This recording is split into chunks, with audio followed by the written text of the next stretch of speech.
Blitz on 2, brought to you by Crew Chevrolet, Steen Enterprises, and McDonald's. Good evening, high school football fans, and welcome to Week 5 of the Blitz on 2. I'm Brendan Clark, along with Evan West, bringing all the highlights to you from your favorite teams. That's right, several teams still unbeaten and looking to stay that way as we play our last Friday night of football in the month of September. Where has this month gone? Here's some of the storylines we're following tonight. Two teams with perfect records. We got Ashley Ridge and Fort Dorchester, both 5-0. The Foxes hosting Cane Bay, the P-Men hosting Wando. The Warriors coming off that big win against Somerville. And Berkeley County bragging rights as Timberland plays at Berkeley. The Stags trying to find an answer on defense. Also, Stratford plays at Hanahan. The Hawks coming off their first loss of the season. Can they rebound? And Somerville looking to rebound from last week's loss, hosting West Ashley. Brendan? Yeah, but first, our Blitz on 2 game of the week. It's a game we streamed live in its entirety right on our website, counton2.com. The undefeated Ashley Ridge Swamp Foxes. We head up to the Foxes, Dennis would like to call it for the highlights. We'll go to the first quarter. That's Cyrus Clark. Nice last name, kid. Gets the handoff on the Cane Bay 23, shimmies off the defenders, the end zone. Foxes 7-0. Back come the Cobras, though. Tyler Farr caps a long drive with a push to the pylon. The extra point ties the game at 7, kind of set the tone for what we'd see in this game. Second quarter now, Ashley Ridge trailing 10-7. Stephen Duncan, look at him, the big guy, number 11, rolls. Throws it over there to the left to number 15, to Anthony Crockett. Touchdown. Swamp Foxes up 14-10. Third now, Cane Bay puts it in the air. R.J. Roderick to a wide open player right there. Chris Copeland for the touchdown. 24-21 Cobras, but in the fourth, Clark gets the handoff. Pulls off the hat trick, his third touchdown of the day, which would prove to be plenty. Ashley Ridge remains undefeated. They're 6-0 as they win 31-24. Oh, it feels great, obviously. We've never been in that, at that level at this time in the season, but, hopefully our kids learn how to handle that. I mean, it takes a mature football team to do so. You can kind of get ahead of yourself, and that's my job, that's our coaching staff's job to kind of keep them grounded.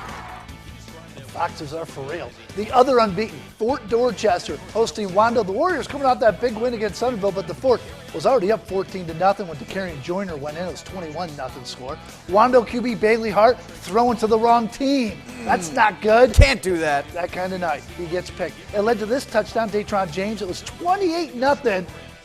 And just like that, it was 35-0. Joyner with another touchdown. Ooh, it wasn't even halftime yet, folks. Second half now. It got better for the Patriots, worse for the Warriors. A reverse pass, Sanders to Joyner. So with this play right here, DeCarrion Joyner at this point ran for a touchdown, threw for a touchdown, and now caught one for a touchdown, and they weren't done yet. Simmons on the screen right here gets it. At the 40, he's at the 45, the 50, the 45, the 40. You get it, it's touchdown. Wando goes from scoring 62 points to getting shut out. Whew. Fort Dorchester wins this one 63-0. The P-Men are 6-0 with a bullet. Goose Creek now filling a spot in their schedule with Gadsden City, Alabama tonight at the Creek. Early on, Gators would find the end zone first. Dominique Jefferson running away from us, getting around the left side in. Jefferson also threw for 3 touchdowns as well. Gators were up 6-0. Gadsden City, they would answer because they didn't come all the way from Alabama to do nothing, right? The touchdown gives Bama a 7-6 lead. In fact, the Gators were down 2 touchdowns in the second half, 35-26. They scored a final 14 points to go up 38-35, and Gadsden City missed a field goal near the end of the game. Good comeback win for the Creek, 38-35, your final. One team that fell from the unbeaten ranks was Hanahan. Last week, the Hawks saw their perfect season come to a screeching halt with a shutout at the hands of Cane Bay. Hanahan looking to rebound tonight as they hosted Stratford. Defense was the name of the game in the first half. J.D. Davis, the Stratford QB, brought down in the backfield by Big Papa himself, Biggie Smalls. That's what he calls himself. That's not my nickname, and he's pumped up about it. Later on the drive, it's 4th and goal for the Knights. The handoff to Sevian Wittrell, who is into the end zone for the Stratford score, 7-0 with the extra point. Victor Colbert trying to get the Hawks offense flying, but he is sacked by Sherman Hills, that is. Stratford with a very narrow victory tonight, 10-7 the final score. Up to McKissick Field, Somerville looking to get back on track with a matchup against West Ashley. Joe Call with his team down 14-7, trying to rally, but it's the Wildcats who are driving. Kel Holmes, you just saw that nice grab, kept the drive alive. West Ashley's Dexter Freeman will do the rest. He gets the pitch, and he's going in for 6. The Cats all of a sudden take a 21-7 lead. Green Wave defense, where are you? Well, here they are with some bright spots. Troy Quarles, woo, lighten up Chris Heathington right here, but the Cats with the last laugh. What does a cat laugh sound like anyways? Well, here it is. Freeman again, the man finding the end zone, and 6 points. West Ashley jumps ahead 28-7. Here's the Green Wave adding a touchdown at the end of the first half, but West Ashley's defense shows up in the second, shuts down Somerville completely. West Ashley with a big win, 35-13 over Somerville. The Green Wave, their 4th loss of the season. Down to Walterboro as Colleton County playing host to Stall. Craig Grant completes the pass to his big fullback, but wait for it. Oh, coughs up the football. Good thing is it goes out of bounds. Next play, it's Grant to Javon Williams for 6 points. That's easy. Cougs ahead 20-0, and later it's Grant to Victor Payne, 27-0, all part of a 62-0 shutout. Colleton County with a big win. In Hollywood, a cat fight. The Baptist Hill Bobcats and undefeated North Charleston Cougars. Cougs stuck with their ground attack all night. Mike Richardson with a big game there. Later, Caleb Parks loses the football. Baptist Hill recovers. They put a scare into the undefeated North Charleston Cougars, but they would prevail to keep their undefeated record intact. 28-22, the final score from that game, Brendan.